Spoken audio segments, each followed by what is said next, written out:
ఎంతమంది దేవుడి మాటలు వినడానికి సిద్ధంగా ఉన్నారు? Are you ready? Listen word of God. దేవుడి మాటలు వినడానికి సిద్ధంగా ఉన్నారా? ఆమేన్. దేవుడి మాటలను మనం విందుము గాక. yes, దేవుడి మాటల ద్వారా మనకి శక్తి కలుగుతుంది. దేవుడి మాట ద్వారా ఉజ్జీవం కలుగుతుంది. దేవుడి మాట మనల్ని బ్రతికిస్తుంది. దేవుడి మాట మనల్ని ఆదరిస్తుంది. దేవుడి మాట మనకి విజయం కూడా ఇస్తుంది. ఆమేన్. కాబట్టి ఈ ఉదయకాల సమయంలో కొద్ది నిమిషాలు దేవుడి మాటల మీద మనం మనసు పెడతాం. మన పిల్లల మీద కానీ, మన వస్తువుల మీద కానీ, మన ఇక్కడ ఉన్న జరుగుతున్న ఈ దీని మీద ఏది పెట్టదు కానీ దేవుడు వాటి మీదే మనం మనసు పెట్టుదుము గాక. అంటే మనం చదువుకున్న కీర్తనలో వచ్చి 60వ కీర్తన సంకీర్తన 64వ వచనాన్ని ఒకసారి 4వ చరణాన్ని మనం ధ్యానం చేద్దాం. చదవండి. సత్యం నిమిత్తం ఎత్తు పట్టుకునుటకై నీ యందు భయభక్తులు గల వారికి నీవు ఒక ధ్వజము ఇచ్చి ఉన్నావు. చాలా ఇక్కడ ఒక మంచి మాట మనం చూస్తాం. ప్రభు చెప్తున్న మాట అచ్చ తెలుగులో చెప్పాలంటే ఆ మాట ఏమైందంటే, నీవంటే భయభక్తులు ఉన్న వారికి నీవు ఒక జెండా ఇచ్చి ఉన్నావు. జాగ్రత్తగా, నీవంటే భయభక్తులు ఉన్న వారికి నీవు ఒక జెండా ఇచ్చి ఉన్నావు. సత్యం కోసం దానిని పైకెత్తాలని వారికి ఇచ్చి ఉన్నావు. దేవుడి స్తోత్రం కలుగునుగా. అచ్చ తెలుగులో చదివితే ఆ మాట మనకి కనిపిస్తుంది. అయితే బిడ్డలు ఇక్కడ వాక్యం చెప్తున్న మాట ఏంటంటే, నీవంటే భయభక్తులు ఉన్నవారికి నీవు ఒక జెండా ఇచ్చి ఉన్నావు. స్తోత్రం కలుగునుగా. ఈరోజు వాస్తవానికి నాకు రిపబ్లిక్ డే అని కూడా తెలియదు. I forget that one. నేను మర్చిపోయాను. స్తోత్రం కలుగునుగా.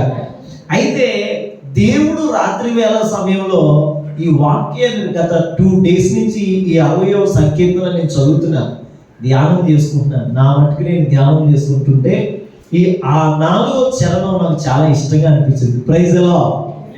ఈ 4వ చరణాన్ని నాకు మాత్రమే కాకుండా మీకు కూడా చెప్పాలని పరిశుద్ధాత్ముడు ఫోర్స్ చేశాడు. స్తోత్రం కలుగునుగా. కాబట్టి ఈ మాటను మనం ధ్యానం చేద్దాం. నీవంటే భయభక్తులు ఉన్న వారికి నీవు ఒక్క జెండా ఇచ్చి ఉన్నావు. ఎందుకు ఆయన మనకి జెండా ఇచ్చాడు? ఎందుకు ఆయన మనకి ధ్వజం ఇచ్చాడంటే, సత్యం కోసం దానిని పైకెత్తాలని వారికి ఇచ్చాడంట. అంటే మనం జెండా పట్టుకుని ఎందుకు తిరగాలి? జెండా పట్టుకుని ఎందుకు మనం జెండా కప్పుకోవాలి, జెండా పట్టుకోవాలి, జెండా ఎగరేయాలంటే అది సత్యం కోసమే చేయబడింది. దేవుని స్తోత్రం కలుగునుగా. సత్యం అనగా యేసుక్రీస్తు ప్రభువారని మనకు తెలుసు. అందుకే ఆయనే సత్యం అని యోహాను భక్తుడు చెప్పాడు. కాబట్టి ఇక్కడ కొన్ని మాటలు మనం త్వరగా చూద్దాం. ఇక్కడ రండి, జెండా కోసం ఒకసారి మనం ధ్యానం చేద్దాం. జెండా అనగా ధ్వజం అని మనం తెలుగులో చూసాం.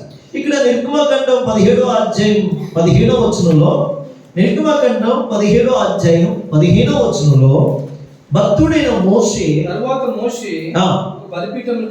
ఒక బలిపీఠాన్ని కట్టి దానికి యెహోవా నిస్సి అనే పేరు పెట్టాడు. అంటే ఇక్కడ ఆల్రెడీ మోషే ఒక యుద్ధం చేశాడు. యుద్ధంలో మంచి జయాన్ని పొందుకున్నాడు. జయాన్ని పొందుకున్న తర్వాత మోషే చేసిన ఒక గొప్ప పని ఏమిటంటే బలిపీఠాన్ని కట్టాడు. మనం ఎప్పుడు గెలిచినా సరే, మనం ఎప్పుడు విజయాన్ని చూసినా సరే, మనం బలిపీఠం కట్టేవారిగా ఉండాలి. స్తోత్రం కలుగునుగా. అందరూ స్తోత్రం చెప్పండి. బలిపీఠం అంటే ప్రార్థన. అంటే గెలిచినప్పుడల్లా ప్రార్థన చేయాలి, గెలిచినప్పుడల్లా ప్రార్థన చేయాలి, గెలిచినప్పుడల్లా ప్రార్థన చేయాలి. మనం విజయాలు సాధిస్తున్నప్పుడు ప్రార్థన చేసుకోవాలి, విజయాలు సాధిస్తున్నప్పుడు ప్రార్థన చేయాలి.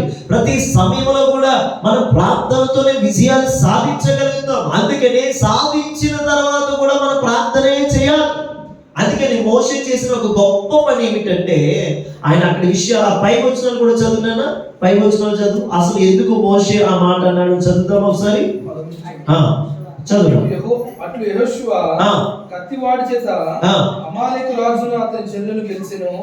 అప్పుడు యెహోవా మోషేతో, అంటే ఎందుకు ఆ మాట మోషే చెప్తున్నాడంటే, యెహోషువ అప్పటికి యుద్ధం చేశాడు, అమాలేకులను అమాలేకు రాజును అతని జనులను అది అమాలేకుల రాజును అతని జనులను యెహోషువ గెలిచాడు కనుక ఆ విషయము మొత్తం సమాజానికి తెలిసింది కనుక ఆ సమాజంలో పెద్ద ఎవరంటే మోషే కనుక మోషే చేసిన పని ఏంటో తెలుసా?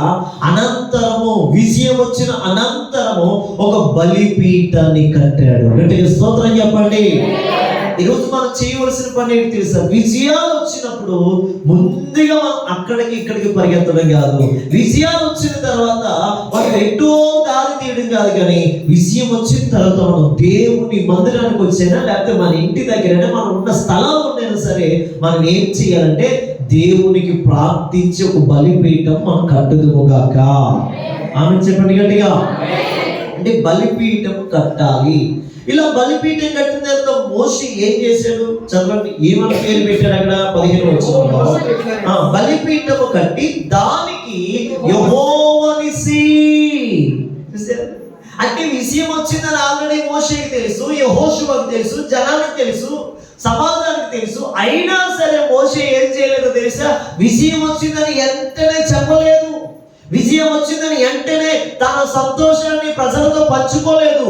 ఒక బలిపీఠాన్ని కట్టాడు. ప్రార్థన చేశారు. ప్రజలందరూ కలిసి ఒక బలిపీఠాన్ని కట్టడానికి ఇష్టపడి ప్రార్థన పూర్వకంగా వచ్చి ఆ బలిపీఠం కట్టిన చోట ఏం చేశారంటే యెహోవా నిసి అనగా, యెహోవా నిసి అనగా అర్థం ఏమిటంటే ఏంటి చెప్పండి? దేవుడే మన ధ్వజం. ఆమేన్. అంటే దేవుడే ధ్వజం. ధ్వజం అనగా విజయం, విజయం అనగా జెండా. ఆమేన్. ఆమేన్ చెప్పండి గట్టిగా. అదండి. అంటే యెహోవా నిసి అని ఒక బలిపీఠాన్ని కట్టిన చోట మోషే చెప్పగలిగి. ఈ రోజు మనం కూడా ఏం చెప్పాలి తెలుసా? యెహోవా ధ్వజం అనగా, యెహోవా ధ్వజం అనగా యెహోవా విజయం. యెహోవా విజయాన్ని మన జెండా ఎగరవేయడం అంటారు. దేవుని స్తోత్రం కలుగుగాక. చెప్పండి ఒకసారి, మీ చేతిలో జెండాలు ఉన్నాయి అనుకుందాం. స్తోత్రం కలుగుగాక. అందరూ ఎగరేయండి అందరూ. హల్లెలూయా, హల్లెలూయా, హల్లెలూయా. ఎవరు ఎగరేస్తారండి జెండా? గెలిచిన వారు. స్తోత్రం కలుగుగాక. ఎవరు ఎగరేయాలి జెండా? గెలిచిన వారు. ఇప్పుడు మోషే గెలిచాడు, యెహోషువ గెలిచాడు, సమాజం గెలిచింది, అమాలేకీయుల రాజు ఓడిపోయాడు కనుక అక్కడ మోషే చేసిన ఒక గొప్ప పని ఏమిటంటే యెహోవా నిసి. ఆమేన్. అంటే ధ్వజం ఇచ్చాడు ఆయన, మాకు విజయం ఇచ్చాడు ఆయన అని చెప్పి మోషే దేవుణ్ణి గణపరిచాడు. అందుకని కొన్ని విషయాలు మనం త్వరగా చూద్దాం రండి. తన ప్రజలకు వారి శత్రువుల మీద విజయాన్ని ఇచ్చే దేవుడు ఆయనే. అంటే మనము కాదు విజయాన్ని తెచ్చేది, మన వల్ల కాదు విజయం వచ్చేది, మన బలం వల్ల కాదు, మన జ్ఞానం వల్ల కాదు, మన శక్తి వల్ల కాదు, మన డబ్బు వల్ల కాదు, మన పేరు వల్ల కాదు, మన బంధువుల వల్ల కాదు, మన సమాజం వల్ల మనకి విజయం రాదు. కానీ మన దేవుడు మన పక్షంగా ఉంటేనే మనకి విజయం వస్తుంది. అందుకనే అప్పుడు మనం ఏం చేయగలుగుతామంటే జెండాని ఎగరవేయగలుగుతాం. కొన్ని విషయాలు త్వరగా ఈ జెండా కోసం, నిసి కోసం కొన్ని విషయాలు మనం చూద్దాం రండి. 20వ కీర్తన 5వ చరణం, 20వ సంకీర్తన 5వ చరణం చదవండి త్వరగా. యెహోవాని రక్షణ బట్టి మేము జయోత్సవం చేస్తున్నాము. మేము విజయోత్సవం జయోత్సవం చేస్తున్నాము. మా దేవుని నామమును బట్టి, మా దేవుని నామం పేరట ధ్వజం ఎత్తుచున్నాము. అంటే మా జెండా ఎత్తుతున్నాం. ఎవరి నామాన్ని బట్టి మా జెండా ఎత్తుతున్నాం అంటే మా దేవుని నామాన్ని పేరట. హల్లెలూయా. ఎవరి నామాన్ని పేరట మన జెండా ఎత్తాలంటే మన దేవుని నామం పేరట జెండా ఎత్తాలి. స్తోత్రం కలుగుగాక. ఇక్కడ అదే చెప్తున్నాడు 20వ సంకీర్తన 5వ చరణంలో అంటాడు. ఇక్కడ తెలుగులో అచ్చ తెలుగులో నేను చదువుతాను. నీ విజయానికి మేము ఆనంద ధ్వనులు చేస్తాం, మా దేవుని పేర పతాకం ఎత్తుతాం. అంటే మా దేవుని నామం పేరున పతాకం ఎత్తుతాం. స్తోత్రం కలుగుగాక. మీ మనవులన్నీ యెహోవా అనుగ్రహించుగాక. అంటే ఎప్పుడైతే మనం దేవుని నామం పేరున జెండా ఎత్తుతామో, దేవుని నామం పేరున జెండా పట్టుకుంటామో, దేవుని నామం పేరున మనకి ఇచ్చిన ఆ జెండా, దేవుడు మనకి ఇచ్చిన విజయాలనే జెండా పట్టుకుంటామో అప్పుడే నుండి దేవుని నామానికి ఘనత కలుగుతుంది. ఆమేన్. అందుకని ప్రభు చెప్తున్న మాట ఏమిటి అక్కడ ఇంకా మనం చదివితే చూడండి. యెషయా గ్రంథం 11వ అధ్యాయం 12వ వచనం. యెషయా గ్రంథం 11వ అధ్యాయం 12వ వచనంలో కూడా ఇలాగా ఈ మాట చెప్పినట్టు ఆయన ఒక ధ్వజము నిలబెట్టును. ఆయన జనులకు జనములను పిలుచుటకు ఆయన ఒక ధ్వజము నిలబెట్టును. భ్రష్టులైపోయిన ఇశ్రాయేలును పోగు చేయండి. భూమి యొక్క 4 దిగంతముల నుండి చెదిరిపోయిన యూదా వారిని సమకూర్చెను. అంటే ఇక్కడ ఏం చెప్తున్నాడండి? 12వ వచనంలో ఆయన జనములకు పథకం ఎత్తుతున్నాడు. అంటే పథకం అనగా జెండా. అంటే ఆయన అంటున్నాడు జెండా ఎత్తుతున్నాడు. ఎందుకనంటే విజయం ఇవ్వబోతున్నాడని. ఆమేన్. అంటే యెషయా భక్తుడు కూడా ఈ మాట చెప్తున్నాడు. అంటే ఆయన జనులకు, ఇశ్రాయేలులకు, ఇదిగో పాడైపోయిన వాళ్ళని పిలండి, భ్రష్టులైపోయిన వాళ్ళని పిలండి, ఓడిపోయిన వాళ్ళని పిలండి, ఇదిగో ఎందుకు పనికిరాని వాళ్ళని పిలండి, నేను వారికి జయం ఇవ్వబోతున్నానని చెప్పండి. గట్టిగా స్తోత్రం చెప్పండి. గట్టిగా చప్పట్లు కొడుతూ ప్రభు నామమున హల్లెలూయా. అంటే నేను జయం ఇవ్వబోతున్నాను, నేను విజయం ఇవ్వబోతున్నాను, నేను ఖచ్చితంగా మీకు గెలుపునిస్తాను. కాబట్టి మీరు ఏం చేయాలంటే పిలండి చెదిరిపోయిన వాళ్ళని చెప్పి దేవుడు ఇశ్రాయేలు ప్రజల కోసం చెప్పుకుంటూ వచ్చారు. కాబట్టి బిడ్డలారా, ఆ ఇశ్రాయేలు ప్రజలు ఏ రీతికైతే ఓడిపోతున్నారో, ఇశ్రాయేలు ప్రజలు ఏ రీతికైతే జయము పొందలేదో, ఇశ్రాయేలు ప్రజలు ఏ రీతికైతే చెదిరిపోతున్నారో, ఇశ్రాయేలు ప్రజలు ఏ రీతికైతే ఉండిపోతున్నారో, అలాంటి ప్రజలుగా మనము కూడా ఉన్నాం ఈ తరంలో. కాబట్టి మనలో కూడా దేవుడు పిలుస్తున్నాడు. చెదిరిపోయిన బిడ్డలారా, ఇదిగో పాడైపోయిన బిడ్డలారా, ఇదిగో ఓటమి మాటికి ఓడిపోతున్న బిడ్డలారా, మీ జీవితంలో గెలుపునిచ్చేవాడిని నేనే, మీ మీద నా జెండాని ఎగరేస్తానని చెప్పి ఆయన అంటున్నాడు. ఒక పిలుపునిస్తున్నాడు మనకి. ఆమేన్. కాబట్టి మనం ఓడిపోయేవారు కాదు. తప్పదు చెప్పండి, నేను ఓడిపోను. చెప్పండి, నేను ఓడిపోను. ఇంగ్లీష్లో ఏమంటారు దీన్ని? I'm not failure. ఏదో ఓకే, నేను ఓడిపోను. ఆమేన్. అంటే వాక్యం చెప్తున్న మాట, నేను ఓడిపోను. ఆమేన్. అంటే నేను ఓడిపోను, నేను గెలుస్తా. స్తోత్రంగా I am victory in the health. దేవుని స్తోత్రంగా హల్లెలూయా. నేను విజయాన్ని చూతును గాక. అంటే నేను ఓడిపోవడానికి దేవుడు నన్ను పుట్టించలేదు, నేను గెలవడానికి దేవుడు నన్ను పుట్టించాడు. గట్టిగా చప్పట్లు కొడుతూ ప్రభు నామమున హల్లెలూయా. ప్రభు చెప్తున్న మాట అదే అంటున్నాడు. నేను నీకు పథకం ఇచ్చాను, నేను నీకు జెండా ఇచ్చాను. ఆ జెండా ఎందుకు ఇస్తున్నాను తెలుసా? నువ్వు గెలుస్తావు, నాకు తెలుసు. ఆమేన్. నిజంగా మనం ఈరోజు ఆలోచించాలి, దేవుడు మనకి నిజంగా విజయాలు ఇవ్వబోతున్నాడు. ఇంకా మనం త్వరగా ముందుకెళ్తాం. పరమగీతములు 2వ అధ్యాయం 4వ వచనం. పరమగీతములు 2వ అధ్యాయం 4వ వచనం చదువుతాం. Thank you. పరమగీతములు 2వ అధ్యాయం 4వ వచనం. అతడు నన్ను విందుశాలకి తోడుకుని పోవును. నా మీద ప్రేమను ధ్వజమును ఎత్తును. అంటే ఇక్కడ ఏం జెండా? అది ప్రేమని జెండా. స్తోత్రంగా కాక. ఈ భూమి మీద ఏదైనా గెలిచే జెండా ఉందంటే అది ప్రేమే. ఆమేన్. ఓడిపోయిన వారిని సైతం, గుంగిపోయిన వారిని సైతం, లేవనెత్తగలిగే సైతం, ఆదరణ లేని వారిని సైతం ఓదార్చగలిగిన, ఆ ఓదార్పు కలిగిన జెండా ఏదైనా ఉందంటే అది ప్రేమే. హల్లెలూయా. అందుకనే యేసుక్రీస్తు ప్రభువు ఒక అద్భుతమైన దాన్ని ఏమంటారు, అద్భుతమైన ఒక మార్గాన్ని ఇచ్చుకున్నారు. ఆ మార్గం ఏంటంటే ప్రేమ అనే మార్గం. ఆమేన్.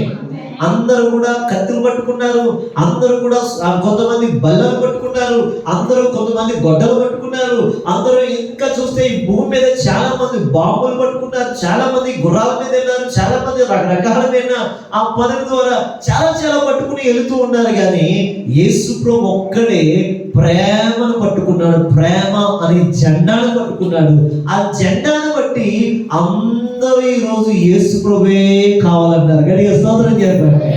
హల్లెలూయా. గమనించండి, ఆయన ఎందుకు అంటున్నాడు? పరమగీతం 2వ అధ్యాయం 4వ వచనంలో ఆయన నన్ను విందుశాలలోకి తీసుకుని వెళ్ళిపోతాడు, నా మీద ప్రేమను పథకముగా ఎత్తాడు. అంటే ఆయన ప్రేమ మన మీద ఒక జెండాగా ఉంది. కాబట్టి ఆయన ప్రేమ మనల్ని విడిచిపోలేదు. ఆయన ప్రేమ ద్వారా జయించాడు లోకానికి. అందుకనే లోకమును జయించిన విశ్వాసము ప్రేమే. దేవుని స్తోత్రం కలుగును గాక. లోకాన్ని జయించింది ప్రేమ, లోకంలో ఉన్నదాన్ని జయించింది ప్రేమ, లోకంలో ఉన్నదాన్ని గెలిచింది ప్రేమ, లోకంలో ఉన్నవాన్ని ఆదరించింది ప్రేమ. అందుకని యేసు ప్రభు దగ్గరికి ఎంతో మంది కుష్ఠరోగులు వచ్చారు, గుడ్డివారు వచ్చారు, మోగవారు వచ్చారు, చెవిటివారు వచ్చారు. ఇంకా చెప్పాలంటే ఎంతో మంది వారి స్థితిగతులను బట్టి వచ్చినా సరే యేసు ప్రభు ఎవరిని కూడా త్రోసివేయలేదు. యేసు ప్రభు ప్రతి ఒక్కరిని హత్తుకున్నాడు. ఆమేన్. అంటే ప్రతి ఒక్కరిని హత్తుకున్నాడు, ప్రతి ఒక్కరిని సేవ తీశాడు, ప్రతి ఒక్కరిని ఉద్ధరించాడు, ప్రతి ఒక్కరికి స్వస్థత ఇచ్చాడు, ప్రతి ఒక్కరిని ఓదార్చాడు. ఎందుకంటే నేను చెప్పగలను, ప్రభు తన ప్రేమను ఒక జెండాగా ఎత్తుకుంటే లోకానికి తన ప్రేమను చాటాడు. ఆమేన్. అందుకని యోహాను భక్తుడు అంటాడు 3:16 చదివితే ఆయన ప్రేమ ఎంతో, అంటే అక్కడ ఏమని రాయబడింది? దేవుడు లోకమును ఎంతో ప్రేమిస్తున్నాడు. అంటే ఆ ప్రేమలో స్టాప్ లేదు, ఆ ప్రేమలో కామాలు లేవు, ఆ ప్రేమలో పులి స్టాప్ లేవు, ఆ ప్రేమలో మచ్చ లేదు, ఆ ప్రేమలో డంబము లేదు. అందుకని కొరింథీయులకు రాసిన పత్రికలో 13వ అధ్యాయంలో ఉంటుంది, అక్కడ ప్రేమ అన్నిటికంటే శ్రేష్టమైనది అని చెప్పుకుంటూ వచ్చాడు. వీళ్ళని మీరు గమనించండి, ఏ ప్రేమ అంటే యేసు ప్రేమ ఒకటే స్వచ్ఛమైనది. ఆమేన్. యేసు ప్రేమ జెండా ఎత్తుతుంది. యేసు ప్రేమ ద్వారా ఆయన ఏం చేశాడు? ప్రజలను ఆకర్షించుకున్నాడు. వాక్యం చెప్తున్నమాట. అందుకని పరమగీతంలో 2వ అధ్యాయం 4వ వచనం అంటాడు, నా మీద ప్రేమను పథకముగా ఎత్తాడు. చూసారు? అంటే ఆయన ప్రేమ మన మీద ఉంచాడని అర్థం దానికి. కాబట్టి ఈరోజు నేను అంటాను, యెహోవా నిస్సి అనగా యెహోవా మనకి జెండా ఇచ్చాడు, యెహోవా మనకి విజయం ఇచ్చాడు, యెహోవా ధ్వజం, యెహోవా కోసం మనకి జెండా ఇచ్చే దేవుడు, విజయాన్ని ఇచ్చే దేవుడు, గెలుపునిచ్చే దేవుడు. గెలిచిన వాడే జెండాను పట్టుకోగలడు. ఎవరు పట్టుకుంటారండి? గెలిచిన వాడే కదా పట్టుకుంటాడు. ఓడిపోయినాడు ఏం చేస్తాడు? తలదించుకుంటే జెండా పట్టుకుని వెళ్ళిపోతాడు. కానీ నేను అంటాను, గెలిచేని వారిగా మన జీవితాలు ఉండదు గాక. నీ పక్కవారికి ఇలా కొట్టి చెప్పడం అయిపించి, నువ్వు గెలిచేవారిగా ఉండాలి. చెప్పండి, గెలిచేవారిగా ఉండాలి. ఓడిపోయే బిడ్డగా నువ్వు ఉండకూడదు. ఒకవేళ ఓడిపోయినా మనల్ని గెలిపించే యేసు మనకున్నాడు. ఒక రోజు మనం గెలుస్తాం. ఆమేన్. మనం ఖచ్చితంగా ఆయన గెలిపిస్తాడు. నీ వీధిలో నువ్వు ఓడిపోవు, నీ పక్క వాళ్ళ దగ్గర నువ్వు ఓడిపోవు, నీ బంధువుల దగ్గర నువ్వు ఓడిపోవు, నీ చుట్టాల దగ్గర నువ్వు ఓడిపోవు, నీ చదువులో నువ్వు ఓడిపోవు, నీ ఎగ్జామ్లో నువ్వు ఓడిపోవు. ఎందుకంటే నిన్ను నీవు కలిగి ఉన్న దేవుడు లోకాన్ని జయించిన వాడు. ఆమేన్. కాబట్టి వాక్యం చెప్తున్న మాట ఏంటంటే ఆయన మనల్ని గెలిపిస్తాడు, ఆయన మనకి జెండా ఇస్తాడు. ఆమేన్. ఆమేన్. ఇంకా మనం ముందుకెళ్దాం. యోహాను సువార్త 16వ అధ్యాయం 33వ వచనం చదవండి. యోహాను సువార్త 16వ అధ్యాయం 33వ వచనం. సమాధానం కలుగునట్లు ఈ మాటలు మీతో చెప్పుచున్నాను, లోకములో మీకు శ్రమ కలుగును. లోకములో మీకు శ్రమ ఉంటుంది, అయినను ధైర్యం తెచ్చుకొనుడి. అయినను మీరు ధైర్యం తెచ్చుకోండి. మీరు లోకమును జయించి ఉన్నారని. ఏమన్నాడండి? నేను లోకాన్ని జయించి ఉన్నాను. నేను లోకాన్ని జయించి ఉన్నాను. లోకంలో మీకు శ్రమ ఉంటుంది, నా మూలంగా మీకు శాంతి కలుగుతుందని ఈ సంగతులు మీకు చెప్తున్నాను అంటున్నాడు దేవుడు. అంటే నా మూలంగానే మీకు శాంతి వస్తుంది. ఆమేన్. ఇంకెవ్వరి మూలమున రాదట, ఎవరి నామమున రాదట. ఏ నామమున మనకి శాంతి కలగదట? యేసు అనే ఒక 2 అక్షరాల ఈ గొప్ప నామం ద్వారానే మనకి శాంతి కలగబోతుంది. ఇంకా ఏం చెప్తున్నాడు ఇక్కడ? లోకంలో మీకు బాధ ఉంటుంది. మాస్టర్ గారండి, మా బాధలు తట్టుకోలేకపోతున్నాం. అమ్మా, మీ బాధల కోసమే యేసయ్య వచ్చింది. ఆమేన్. మాస్టర్ గారు, నేను నిందలు తట్టుకోలేకపోతున్నానండి. నువ్వు ఏ బాధపడ్డావో ఆ బాధలు ఆయన భరించాడు. నువ్వు ఏ నిందలు పడుతున్నావో ఆ నిందలు ఆల్రెడీ ఆయన భరించేశాడు. నువ్వు ఏ కష్టంలో ఉన్నావో ఆల్రెడీ ఆ కష్టాన్ని ఆయన భరిస్తున్నాడు. ఏమంటే నువ్వు ఏ దెబ్బలు తింటున్నావో ఆల్రెడీ ఆయన నీ కోసం దెబ్బలు తినేసాడు. అందుకనే ఆయన ఏమైనాడంటే ఆయన చెప్తున్న మాట ఏంటంటే లోకంలో మీకు బాధ ఉంటుంది, అయినా సరే మీరు ధైర్యంగా ఉండండి. ఎవరికి చెప్పారండి ఈ మాట? ఎవరికి చెప్పారా? ఎవరు చెప్పగలుగుతారు ఈ మాట? అనుభవించిన వాడు చెప్పగలుగుతాడు. ఎవరు చెప్తారు ఈ మాట? అనుభవించిన వారు చెప్పగలుగుతారు. ఆల్రెడీ అన్ని నేను పొందాను, సేమ్ నేను ఎలాగైతే పొందానో మీకు కూడా అలాగే ఉంటుంది. కాబట్టి మీరు లోకములో ధైర్యముగా బ్రతుకుదురుగాక. అందరూ చెప్పండి ధైర్యము. అందరూ చెప్పాలి ధైర్యము. ఎలా? ధైర్యము, ధైర్యము. ఆమేన్. అంటే నేను అంటే ధైర్యంగా బ్రతకమని దేవుడు చెప్తున్నాడు. పిరికితనంగా ఎందుకు బ్రతకాలి? భయపడుతూ ఎందుకు బ్రతకాలి? చెప్పండి. భయపడుతూ 100 సంవత్సరాలు బతికి కంటే 40 సంవత్సరాలు బతికి ధైర్యంగా బ్రతికితే, 40 సంవత్సరాలు ధైర్యంగా బ్రతికి సరిపోతే దేవుడి దృష్టిలో మనం విలువైన వారుగా ఉంటాం.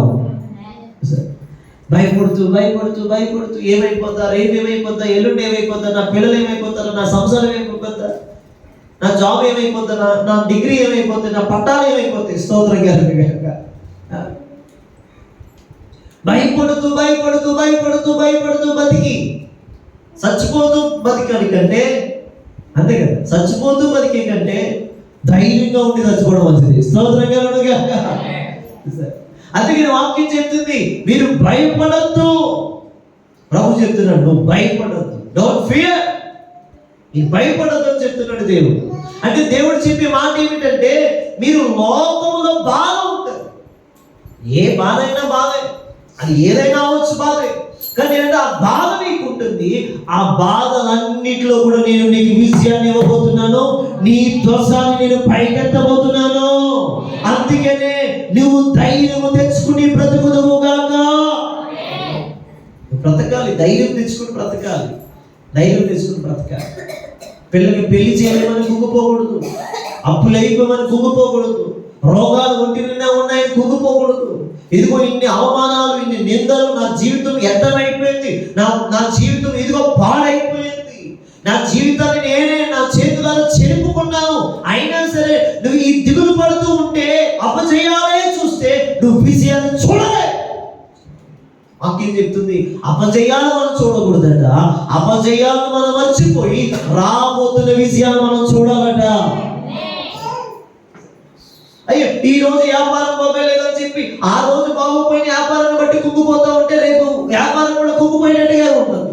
ఇదిగో ఈ రోజు నేను ఫెయిల్ అయిపోయాను కాబట్టి ఈ రోజు ఈ దినం నేను ఫెయిల్ అయిపోయి 10th క్లాస్ లేదా ఇంటర్మీడియట్ డిగ్రీ ఇంకా నెక్స్ట్ ఏదైనా ఫెయిల్ అయిపోయాను. కానీ ఇదిగో నేను అంటాను, ఈ ఫెయిల్ అయిపోయిన దాన్ని మనసులో పెట్టుకుని బ్రతుకుతూ ఉంటే నువ్వు ఉన్నతమైన కార్యాలు చూడలేవు. దాన్ని అక్కడ రిలీజ్ చేసి, దాన్ని అక్కడ విడిచిపెట్టి మనం ఉన్నతమైన దాన్ని పట్టుకోదము గాక, ఉన్నతమైన దాన్ని పట్టుకోదము గాక, ఉన్నతమైన విషయాలు చూద్దాము గాక. ఆయన అంటున్నాడు, మీకు లోకంలో బాధ ఉంటుంది కానీ మీరు ధైర్యము తెచ్చుకోండి. ఆమె చెప్పండి గట్టిగా, ఇంకా గట్టిగా చెప్పండి. లోకంలో బాధ ఉంటుంది అయినా సరే మీరు ధైర్యం తెచ్చుకోండి, ధైర్యం తెచ్చుకోండి. ఎందుకో తెలుసా? ఆ కింద వచ్చిన నేను లోకాన్ని జయించాను. అందరూ చెప్పండి, నేను లోకాన్ని జయించాను. మీరు కూడా లోకాన్ని జయించబోతున్నారు. గట్టిగా చప్పట్లు కొడుతూ ప్రభు నామమున మహిమ. హల్లెలూయా, హల్లెలూయా. నేను లోకాన్ని జయించాను, లోకాన్ని జయించాను, లోకాన్ని జయించాను. మీరు కూడా లోకాన్ని జయిస్తారు. అంటే నేను ఏ రీతి అయితే విక్టరీ పొందుకున్నానో, ఏ రీతికి అయితే విజయాన్ని నేను చూశానో, ఏ రీతికి అయితే నేను జయాన్ని నేను చూశానో లోకం నుంచి, మీరు కూడా నాలాగా బ్రతుకుతూ ఉంటే మీకు కూడా అదే విజయం రాబోతుంది. ఆమేన్. అంటే విజయం ఉంటే రాదండి, విజయాలు ఉంటే వస్తాయండి. చెప్పండి, విజయం వెళ్ళిపోతే వచ్చేస్తుందా? ఎగ్జామ్ హాల్లోకి వెళ్ళి నిద్రపోతూ రాస్తే వచ్చేస్తుంది ఈ విజయం? చెప్పండి, ఎలా వస్తుంది విజయం? ఇంటికాడ కనీసం 1 గంట కూడా చదవకుండా 14 గంటలు టైం ఉన్నా సరే ఎగ్జామ్ కాల్కి వెళ్ళిన తర్వాత చదివిన 1 గంటే విజయం వచ్చేస్తుందా మనకి? స్తోత్రం కలుగుగా. వాక్యం చెప్తుంది విజయం రాదు. అందుకనే బాధ, లోకంలో బాధ ఉంది, సమస్య ఉంది, నిందలు ఉన్నాయి, అవమానం ఉన్నాయి, రోగం ఉంది, అవరోధాలు ఉన్నాయి, ఎదురుపోట్లు ఉంటాయి, అన్నీ ఉంటాయి. వీటన్నిటిలో కూడా మనం ఎవరిని ఏం చేయాలంటే ధైర్యం తెచ్చుకుండి మనం యేసును మాత్రమే చూద్దాము గాక. అందుకే ఆయన అన్నాడు, ఓ మరణమా నీ ముళ్ళు ఎక్కడా, ఓ మరణమా నీ విజయం ఎక్కడా? అని చెప్పి ఆయన మరణపు ముళ్ళును విరిచివేశాడు. చప్పట్లు కొట్టండి గట్టిగా. హల్లెలూయా. లోకములో జయించిన విజయము విశ్వాసమే. హల్లెలూయా. అంటే లోకాన్ని జయించేది ఏంటంటే విశ్వాసం. అంటే నీకు ఏ జెండా ఉండాలి ఈరోజు? అంటే మన బాప్తీసు జెండా ఉండొచ్చు, తప్పు కాదు. కానీ ఆ జెండా కంటే ఏ జెండా ఉండాలి మనకి? అది విశ్వాసం అనే జెండా నీకు ఉండాలి. ప్రార్థన అనే జెండా నీకు ఉండాలి. పరిశుద్ధత అనే జెండా నీకు ఉండాలి. నీతి అనే జెండా నీకు ఉండాలి. యథార్థత అనే జెండా నీకు ఉండాలి. అంటే నేను అంటాను, ఇవన్నీ నువ్వు పొందుకుంటా ఉంటే నువ్వు ఎక్కడికి వెళ్ళిన విజయం చూస్తావు. గట్టిగా స్తోత్రం చెప్పండి. అందుకనే అక్కడ అంటాడు లోకమును జయించిన, అక్కడ అంటాడు నేను లోకాన్ని జయించాను అంటాడు. అంటే యేసు ప్రభు ఇస్తున్న వాగ్దానం ఏంటంటే నేను లోకాన్ని జయించాను, మీరు కూడా నాలాగా ఉంటే, మీరు కూడా నాలాగా నడిస్తే, మీరు కూడా నాకులాగా మాట్లాడితే, మీరు కూడా నాలాగే బ్రతికితే మీరు కూడా లోకాన్ని జయించే వీరులుగా మారిపోబోతున్నారు. మీరు కూడా లోకాన్ని జయించబోతున్నారు. మీరు కూడా లోకాన్ని జయించబోతున్నారు. మీకు కూడా లోకం మీద జయము కలగబోతుంది. ఆమేన్. అంటే ఆయనలాగా మనం మారిపోతే ఆ లోకమే మనం జయించే శక్తిగా మారిపోతుంది. ఆమేన్. అందుకే లోకాన్ని మనం జయించేవారిగా ఉండాలని ప్రభు చెప్తున్నాడు. ఇంకా మనం ముందుకెళ్తే రోమీయులకు రాసిన పత్రిక 8:37 వచ్చిన చూద్దాం. 8:37 రోమీయులకు రాసిన పత్రిక 8:37 త్వరగా. అయినను ఏమంటే మనకి విజయం ఎలా వచ్చిందో తెలుసా? మనం ఏమనుకుంటాం అంటే నేనే గెలిచాను, నేనే రాశాను, చాలా శక్తి రాశాను. ఏమిటి మనం ఏం చేస్తాం తెలుసా? అసలు ఏమిటి గెలిచిన వాళ్ళకి స్పీడ్లు ఇస్తాం, స్తోత్రం కలం కాక. గెలిచిన వాళ్ళకి స్పీడ్ పెడతాం, స్తోత్రం కలం కాక. ఏమిటి అసలు గెలిచింది ఎవరు? గెలిపించింది ఎవరు? దేవుడు. అక్కడ ఏదో చదవండి, నా మాట చదవండి. ఆయనను మనల్ని ప్రేమించిన వారి ద్వారా మనము వీటన్నిటిలో గట్టిగా చప్పట్లు కొట్టండి గట్టిగా. హల్లెలూయా. అంటే ఎవరిని బట్టి జయించావు? నీ తల్లిని బట్ట, మీ నాన్న బట్ట, మీ నాన్నకున్న డబ్బులు బట్ట, నీకు ఇచ్చిన ర్యాంకుని బట్ట, దేని బట్టి ఎందుకు వచ్చింది విషయం అంటే అక్కడ వాక్యం చెప్తుంది దేవుడు నిన్ను ప్రేమించాడు. అంటే ఆయన నిన్ను ప్రేమిస్తున్నాడు. చూడండి ఆ మాట చూడండి ఎంత అద్భుతమో. ఆయనను మనలను ప్రేమించే వారి ద్వారా వీటన్నిటిలోనూ మనము అత్యధికమైన విజయాన్ని పొందుకుంటున్నాం. అంటే ఎవరు మనం ప్రేమిస్తున్నారు? చదవండి, ఎవరు మనం ప్రేమిస్తున్నారు? అదే కదా చెప్పాడు, దేవుడు లోకం ఎంతో ప్రేమించాడు. ఆయన నిన్ను ప్రేమిస్తున్నాడు. ఎలా ప్రేమించాడు? ప్రాణం ఇచ్చినంతగా ప్రేమించాడు. తాను తగ్గించుకున్నాడు. కొరింథీయులకు రాసిన పత్రికలో ఉంటది ఆ మాట. తాను రిక్తులుగా చేసుకుని మన దగ్గరికి వచ్చాడు. తానుగైన అర్పణగా మారిపోయాడు. తానుగైన రక్తమును కార్చాడు. తానుగానే మన కోసం బలిగా మారిపోయాడు. తానుగానే మన కోసం కలవరి శిలువలో ప్రాణం పెట్టాడు. తానుగానే మన కోసము ఆయన సమాధి చేయబడ్డాడు. తానుగానే మళ్ళా మనము ఆయన మర్చిపోకుండా ఉండడం కోసం సమాధిని సైతం తిరిగి గెలిచి, ఆయన సమాధిని మరణాన్ని జయించి తిరిగి లేచి మన దగ్గరికి వచ్చాడు. హల్లెలూయా. అంటే వాక్యం చెప్తున్న మాట ఏంటి తెలుసా బిడ్డలారా? ఆయన మనము ఎందుకు విజయాలు పొందుకున్నామంటే తాను మనల్ని ప్రేమిస్తున్నాడు. యేసు మనల్ని ప్రేమిస్తున్నాడు. అందుకు నువ్వు విజయోత్సాహంతో ఉన్నావంతే. అందుకని ఆ మాట చదివితే ఆయనను మనల్ని ప్రేమించే వాని ద్వారా, ఎవరు? దేవుడే మనల్ని ప్రేమిస్తున్నాడు. ఆ ప్రేమించే వాని ద్వారానే వీటన్నిటిలో, చదువులో, ఉద్యోగంలో, వ్యాపారంలో, రాకపోకల్లో, ఇంకా మనం ఏమైతే ఉన్నాయో వీటన్నిటిలో కూడా మనం ఏం పొందుకుంటున్నామంటే అత్యధికమైన విజయాలు పొందుకున్నాం. గట్టిగా స్తోత్రం చెప్పండి. అంటే విజయము నీకు ఒక్కడి వల్ల అవ్వలేదు. విజయము నీ పెట్టుబడి వల్ల అవ్వలేదు. విజయము నువ్వు డబ్బు పెట్టావే దాని వల్ల రాలేదు. విజయం ఎలా వస్తుందంటే ఆయన నిన్ను ప్రేమిస్తున్నాడా లేదా చూసుకోవాలి. అది ఆయన నిన్ను ప్రేమించాడా నీకు విజయమే, ఆయన నిన్ను ప్రేమించలేదా నీకు అపజయం. ఇప్పుడు ఒక తండ్రి ఉన్నాడండి, ఆ తండ్రి ఇంట్లో ఇద్దరు బిడ్డలు ఉన్నారండి. ఇద్దరు మగ బిడ్డలు అనుకుంటున్నాం. ఇద్దరు మగ బిడ్డల్లో తండ్రి ఒక్కడే ప్రేమిస్తున్నాడండి. ఇప్పుడు ప్రేమించినోడికి కదా అన్ని చేయగలుగుతాడు, ప్రేమించినోడికి ఏమి పెట్టాలనిపించదు, ప్రేమించినోడు ఎలా ఉన్నా చూడాలనిపించదు. ప్రేమించినోడే ప్రేమించేవాడికి అన్ని సమకూరుస్తాడు. ఆ ప్రేమించేవాడికే సాయంత్రం కూడా ఏదో స్నాక్స్ తెస్తాడు, స్తోత్రంగా తినడానికి ఏదో తెస్తాడు. అంతే కదండి. అదే వాక్యం కూడా అదే చెప్తుంది. దేవుడు గనుక మనల్ని ప్రేమిస్తే ఆయన మనకి విజయం ఇస్తాడు. గట్టిగా స్తోత్రం చెప్పండి. ఎంతమందికి విజయాలు కావాలి టుడే? ఈ రోజు ఎంతమందికి విజయాలు కావాలి? విజయాలు కావాలా? కొంతమందికి హాఫే కావాలా, ఫుల్ వద్దా? ఎంతమందికి విజయాలు కావాలి? రియల్లీ నిజంగా కావాలి విజయాలు? ఏదో మా మామయ్య గారు ఎత్తలేదండి, మీకు హాఫే కావాలనేసి ఫుల్గా ఎత్తారు బాబు. ఎంతమందికి విజయాలు కావాలి?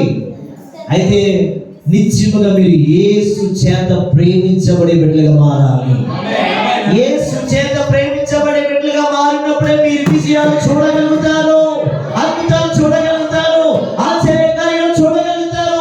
మీరు వినలేని కార్యాలు, చూడలేని కార్యాలు, నూతన కార్యాలు, అద్భుత కార్యాలు, రహస్య స్థలంలో దాచబడిన నిధులను నా దేవుడు మీకోసం తెరుచుగాక. అంటే ప్రభు చెప్తున్న మాట ఏంటంటే, ఎవరినైతే ఆయన ప్రేమిస్తాడో ప్రేమించిన వారిని అత్యధికంగా ఆయన హెచ్చిస్తాడు, విజయం ఇస్తాడు. ఆమేన్. చూడండి, యోసేపు తండ్రి ప్రేమించాడు, అన్నలు ప్రేమించాడు. బానిసగా వెళ్ళిపోయాడు, అమ్మబడ్డాడు, ఖైదీ వస్త్రాలు, బానిస వస్త్రాలు, గోతులో నెట్టివేయబడ్డాడు, స్థితిగతులన్నీ వేరైపోయి. కానీ దేవుడు యోసేపును ప్రేమించడం మొదలుపెట్టాడు. తండ్రి ప్రేమ దూరమైంది, అన్నదమ్ముల ప్రేమ దూరమైంది.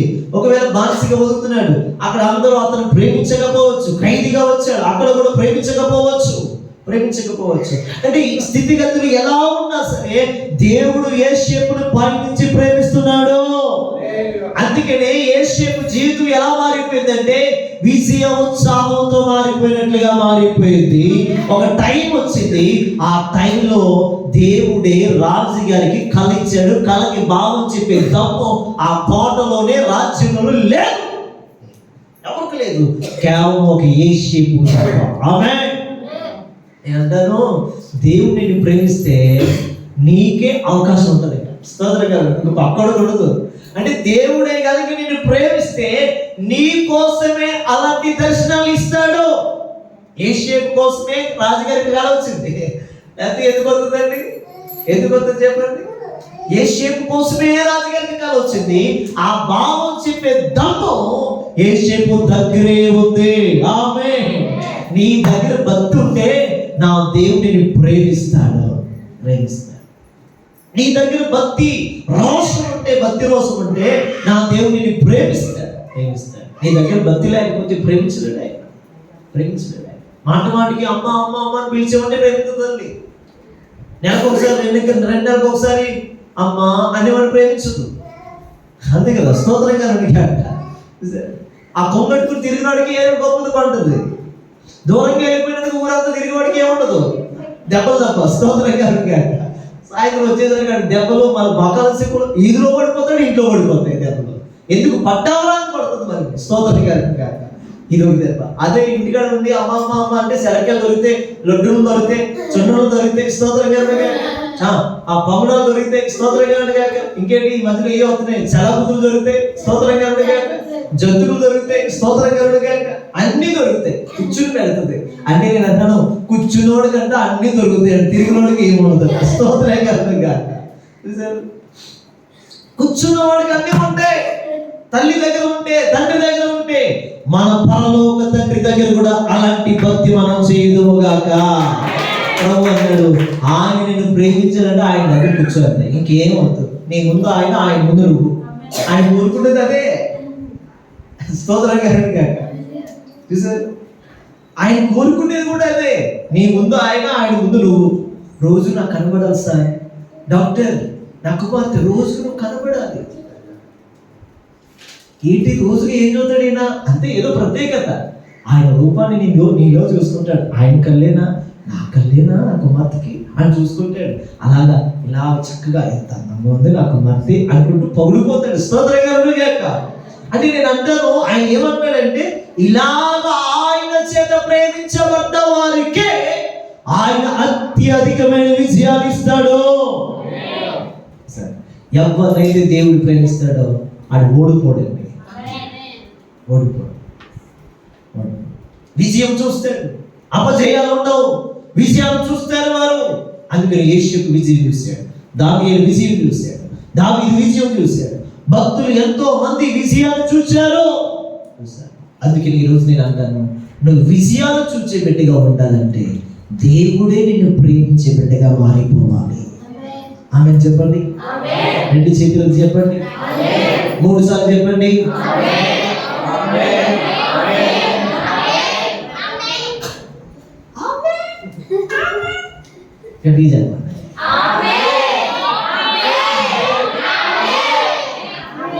స్తోత్రం కలుగును గాక.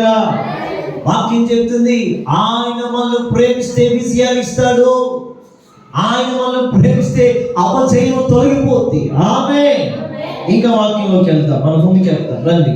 1 కొరింథీయులకు రాసిన పత్రిక 5వ అధ్యాయం 15వ అధ్యాయం 1 కొరింథీయులకు రాసిన పత్రిక అంటే మొదటి పత్రిక 15వ అధ్యాయం 57వ వచనం చదవండి. ఆయనను మన ప్రభువైన యేసుక్రీస్తు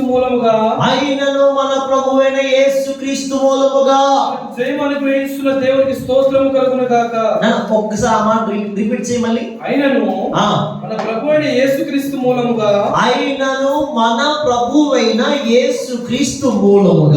జయము అనుగ్రహించున్న దేవునికి మనకి జయము అనుగ్రహిస్తున్న దేవునికి స్తోత్రము కలుగును గాక. గట్టిగా స్తోత్రం చెప్పండి. నాకు విజయం కలగబోతుందని స్తోత్రం చెప్పండి.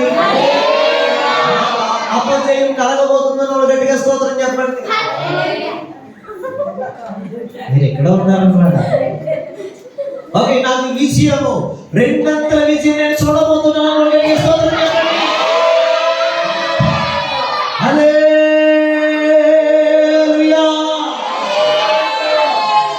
ప్రభు చెప్తున్న మాట అక్కడ ఏమన్నాడు చూడండి. కానీ దేవునికి కృతజ్ఞతాస్తుతులు, ఆయన మన ప్రభువైన యేసు క్రీస్తు ద్వారా మనకు విజయాన్ని ఇస్తున్నాడు. అంటే నేను అంటాను, ఆయన ద్వారానే మనకి విజయము, ఆయన ద్వారానే మనకి విజయము, ఆయన ద్వారానే మనం ఘనమైన విజయాలు చూడగలుగుతాం తప్ప మన బలాన్ని బట్టి మనం చూడలేము, మన జ్ఞానాన్ని బట్టి మనం చూడలేము, మన డబ్బుని బట్టి మనం చూడలేము, మన పేరుని బట్టి మనం చూడలేము. కానీ ప్రభు చెప్తున్నాడు, నా ద్వారా నీకు విజయాలు రాబోతున్నాయి. ఆమేన్ చెప్పండి. నీ పక్కలతో చెప్పండి, ఇలా కొట్టి చెప్పండి. యేసయ్య ద్వారా విజయం చూడబోతుంది. యేసు ద్వారా విజయం చూడబోతుంది. ఆమేన్ ఆమేన్. అది చెప్తాం, యేసు ద్వారా విజయం చూడబోతున్నాం. చాలా మంది సాంతనే అంటారు తెలుసు, నీ బొరకాయ ఏం కాదు, నీ ట్యాంక్ ఏం కాదు. ఎందుకని నువ్వేం ఓడిపోతావు నాకు తెలుసు. నీ వీధిలో నువ్వు ఓడిపోతావు, నీ ఎగ్జామ్లో నువ్వు ఓడిపోతావు, నీ వ్యాపారంలో నువ్వు ఓడిపోతావు, నీ స్థితిగతుల్లో నువ్వు ఓడిపోతావు. ఇక నీ జీవితంతో ఎంత నాకు తెలుసు అంటాడు. అప్పుడు నువ్వేం చెప్పాలి, నాకు తెలుసు అని చెప్పి గట్టిగా చెప్పి మనం ఏం చెప్పాలి, నేను యేసులో గెలుస్తాను, నా యేసయ్య నన్ను గెలిపిస్తాడు, నా యేసయ్య నన్ను గెలిపిస్తాడు, నేను పడిపోయినా మళ్ళా తిరిగి లేస్తాను. హల్లెలూయా. అంటే మనం పడిపోయినా సరే తిరిగి లేవనెత్తగలిగిన గొప్ప విజయ ఉత్సాహంతో ఊరేగించగలిగిన దేవుడు మన దేవుడు. అందుకని ప్రభు చెప్తున్న మాట, ఆయన ఏమంటాడు తెలుసా, మనల్ని ఖచ్చితంగా విజయ ఉత్సాహంతో ఊరేగిస్తాడు. అందుకని ఆయన ద్వారానే మన విజయాలు తప్ప మన ద్వారా ఎప్పుడు విజయాలు రావు. ఇంకా మనం ముందుకెళ్దామా. 2 కొరింథీ పుస్తకం, కొరింథీ రాసిన 2వ పత్రిక 2వ అధ్యాయం 14 వచ్చింది. 2వ అధ్యాయం 14. మన ద్వారా ప్రతి స్థలమందును క్రీస్తును గూర్చిన జ్ఞానం యొక్క సువాసనలను కనపరచు ఆయన యందు మమ్మల్ని ఎల్లప్పుడూ విజయోత్సవంతో ఊరేగించును. అదిగో నేను ముందే చెప్పేసాను, ఇక్కడ చెప్తున్నాను. ఈజియా ఉత్సాహంతో ఊరేగించుచున్నాడు. మళ్ళీ చదువుతున్నాను ఒకసారి. మా ద్వారా ప్రతి స్థలమందును క్రీస్తుని గూర్చిన జ్ఞానం యొక్క. ఏమండి, ఈ వచనాలు మీరు నార్మల్గా తీసుకోకండి. ఈ వచనాలు ఆమెను పడేసుకోండి, గట్టిగా స్వతంత్రించుకోండి. మీ ద్వారా అన్నాడు. ఆ మాట చూసుకోండి, మీ ద్వారా. చదవండి గట్టిగా. మా ద్వారా ప్రతి స్థలమందును, మా ద్వారా, నా ద్వారా ప్రతి స్థలమందును. అందరూ చదవండి ఈ మాట, అందరూ చదవండి. నా ద్వారా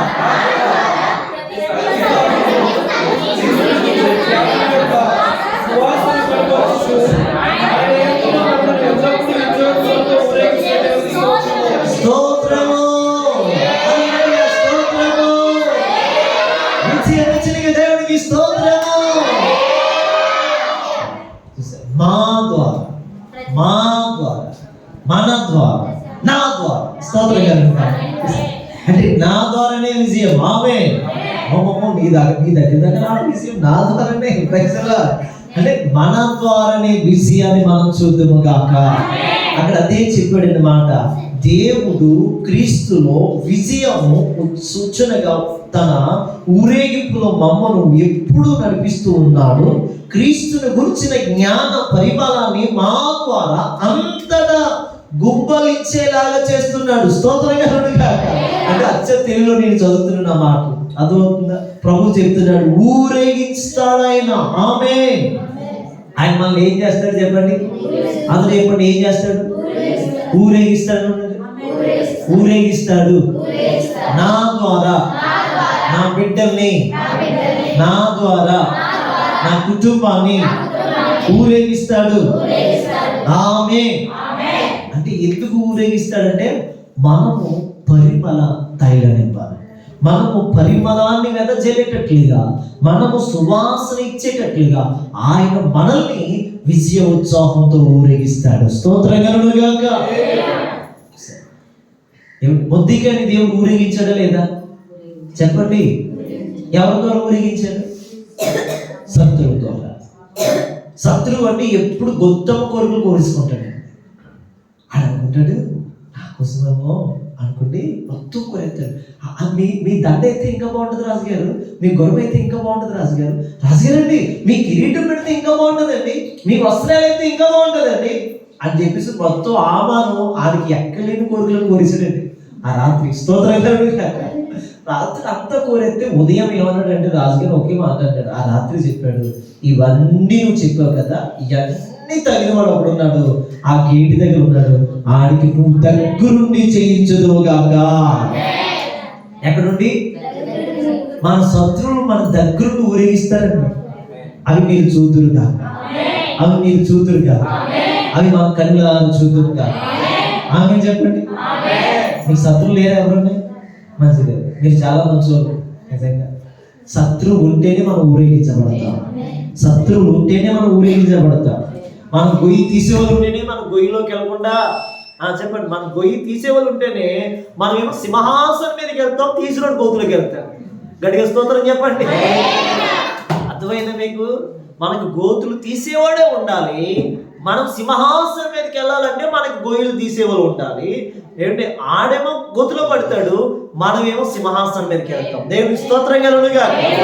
ప్రభు అదే చెప్తున్నాడు, ఈ రోజు అలాంటి కృప నువ్వు పొందుకుందువు గాక, అలాంటి భాగ్యం నువ్వు పొందుకుందువు గాక. చూడండి 2 కొరింథీయులు ఆ 2వ పుస్తకంలో ఆ 2వ అధ్యాయం 14వ వచనంలో చెప్తున్నాడు దేవుడు. చూడండి ఆ మాట చదువుతున్నాను మరొకసారి. ప్రతి స్థలమందును క్రీస్తును గూర్చిన సువాసన కనపరచుచు ఆయన యందు మనం ఎల్లప్పుడూ విజయ ఉత్సాహంతో ఊరేగించెను. అందరూ చెప్పండి, విజయ ఉత్సాహంతో ఊరేగించెను. హల్లెలూయా, హల్లెలూయా. మనల్ని దేవుడు విజయ ఉత్సాహంతో ఊరేగించును గాక. ముద్దికై ఊరేగించినట్లుగా మీరు కూడా ఊరేగించబడుదురు గాక. యేసు ఊరేగించబడ్డాడు, ఆ విషయం జ్ఞాపకం చేసుకోండి. యేసేపు ఊరేగించబడ్డాడు. మీరు కూడా మీ అన్న తమ్ముల దగ్గర, అక్క చెల్లెల దగ్గర ఊరేగించబడుదురు గాక, ఊరేగించబడుదురు గాక, ఊరేగించబడుదురు గాక. ఖచ్చితంగా యేసుక్రీస్తు ప్రభువారు కూడా ఇదిగో సమాజంలో ఆయన గాడిద మీద ఊరేగించబడ్డాడు. హల్లెలూయా. మీరు కూడా అలాంటి భాగ్యాన్ని పొందుకుందురు గాక. ఎప్పుడు ఈ భాగ్యం పొందుకుంటామంటే యేసు ప్రేమ నీ మీద పడాలి. నువ్వు ఏం చేయాలి? ఆ ప్రేమ పట్టడం కోసం ఎంత భక్తి చేసినా తక్కువే, ఎంత భక్తి చేసినా తక్కువే, ఎంత కన్నీరు కాల్చినా తక్కువ. ఎన్నిసార్లు మోకాలు వేసి, ఎన్నిసార్లు చేతులెత్తినా, ఎన్నిసార్లు మోకరించినా, ఎన్నిసార్లు ఉపవాసం ఉన్నా, ఎంత భక్తి చేసినా అదంత తక్కువే. అందుకే నేను భక్తి చేయడం మన ధర్మం, ఆయన ప్రేమించడం ఆయన ధర్మం. ఆమేన్. కాబట్టి ప్రభు చెప్తున్న మాట, ఆయన ప్రేమిస్తాడు, ఆయన మనల్ని ఆదరిస్తాడు. ఆయన ప్రేమ ద్వారా మనం ఊరేగించబడదుము గాక.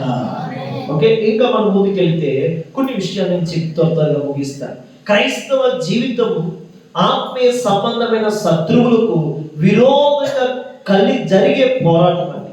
ఈ క్రైస్తవ జీవితం అనేది ఆత్మ సంబంధమైన పోరాటం. ఇది శరీర సంబంధమైన పోరాటం కాదు. శరీర సంబంధమైన పోరాటం ఏంటి?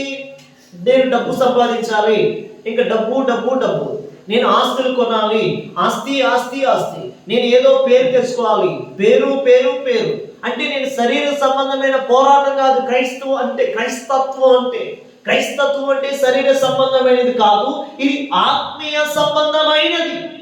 కానీ నేటి క్రైస్తవ్యం ఎలా మారిపోయిందంటే, నేటి క్రైస్తవులు ఎలా ఉన్నారంటే, అందరూ దీవించబడుతున్నారు, నేను దీవించబడాలి.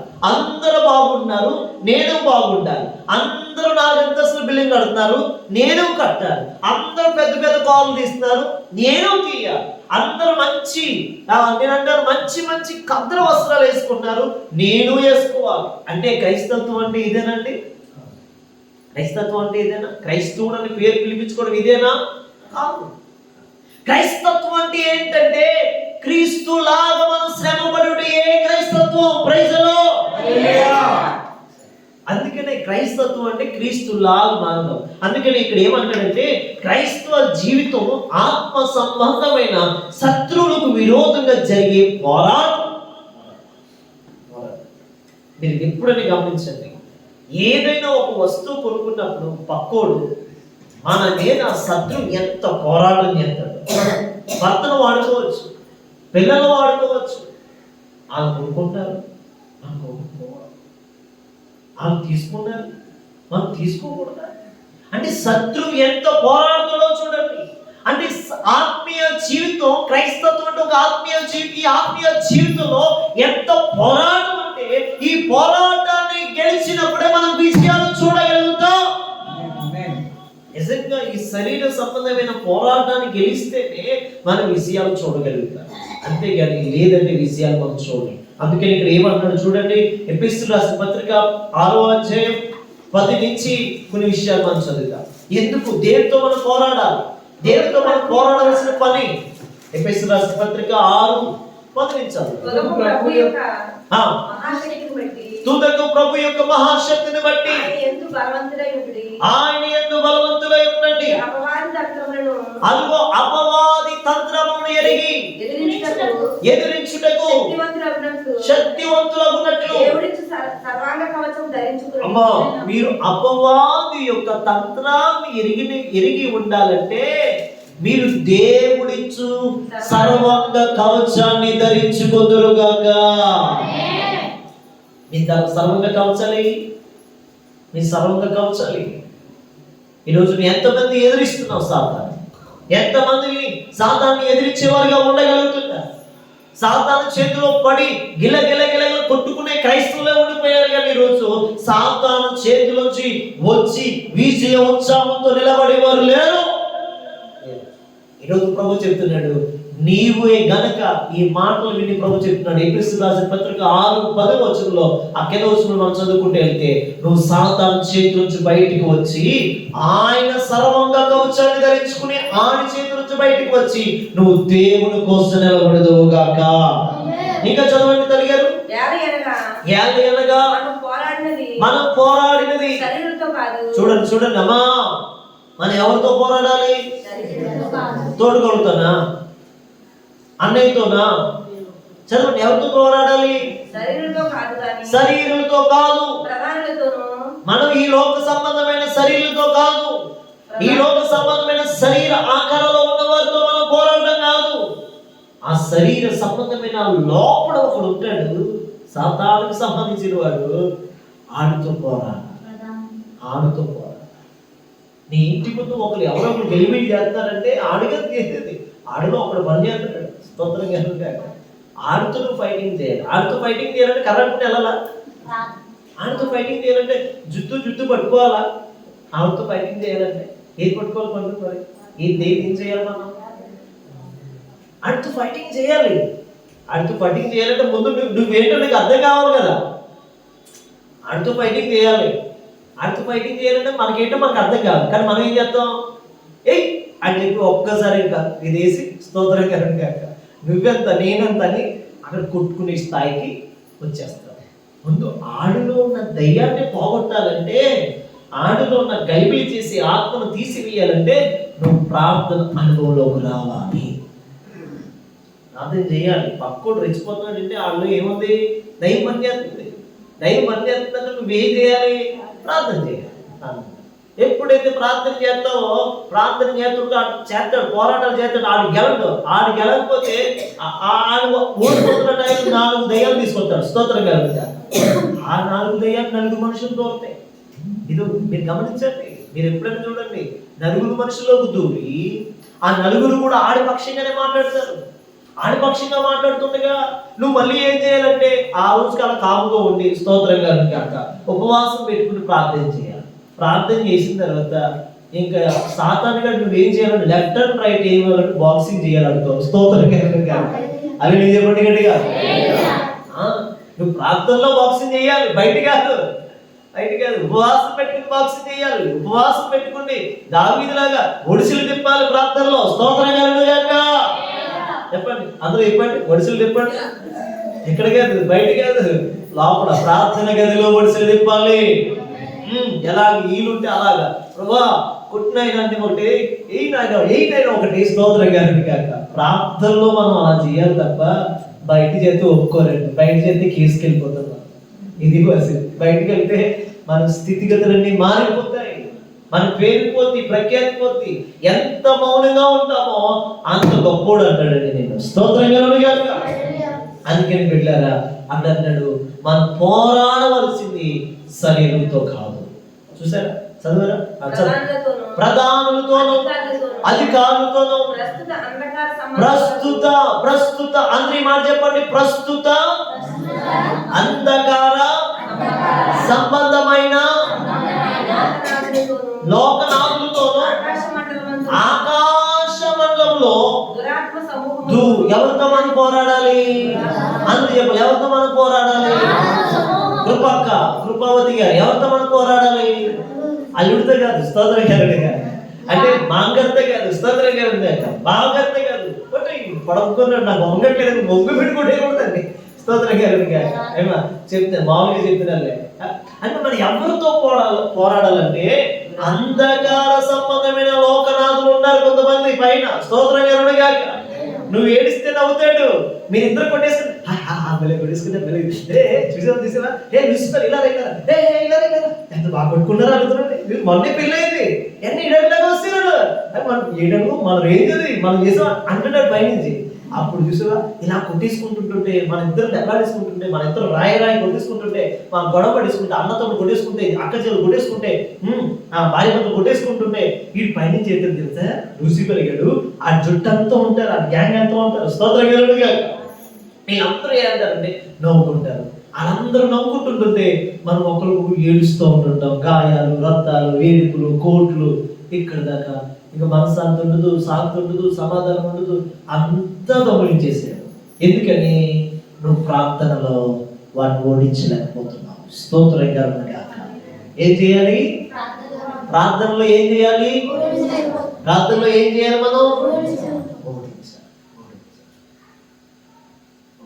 అందుకే నాకు అన్నాడు, అంధకార సంబంధమైన చదువు మాట అంధకార సంబంధములకు లోకనాథులతో ఆకాశ మండలమందున్న దురాత్మ సమూహంతోను పోరాడుచున్నాము. అందుచేతను మీరు ఆపద దినమందు వారిని ఎదిరించుటకు సమస్తము నెరవేర్చిన వారై నిలవబడుటకును శక్తివంతులగునట్లు అదిగో అందరూ చెప్పబడి దేవుడిచ్చు సర్వంగ కవచమును ధరించుకొనుగాక. హల్లెలూయా. మనం నిలబడాలంటే ఏం ధరించుకోవాలి? దేవుడిచ్చు సర్వంగ కవచం. అది ఎలా వస్తుంది? ఆయన ప్రేమ ద్వారా, ఆయన ప్రార్థన ద్వారా మనకు వస్తుంది బిడ్డ. కాబట్టి ఇక్కడ నేను ముగిస్తున్నాను, ముందుకెళ్తాను. ఇది ఒక వంతు అండి. దేవుని శక్తి మీద ఆధారపడితే తప్ప మనకి గెలుపు రాదు. అందరూ చెప్పండి ఈ మాట, దేవుని శక్తి మీద ఆధారపడితే తప్ప గెలుపు రాదు. అందరూ చెప్పండి నీ పక్కన, దేవుని శక్తి మీద ఆధారపడితే తప్ప గెలుపు రాదు, విజయం రాదు. అర్థమైందా? దేవుడి శక్తి మీద ఎవరైతే ఆధారపడతారో వారికి విజయము కలుగుతుంది. అదే సర్వంగా కవచము. దేవుడి శక్తిని మనం పొందుకోవాలి. దేవుడి శక్తి పుట్టిన వస్తుందా? పుట్టినే వస్తుందా? రాదు. మరి దానికి ఏం చేయాలి? మనం పెట్టుబడి పెట్టాలి.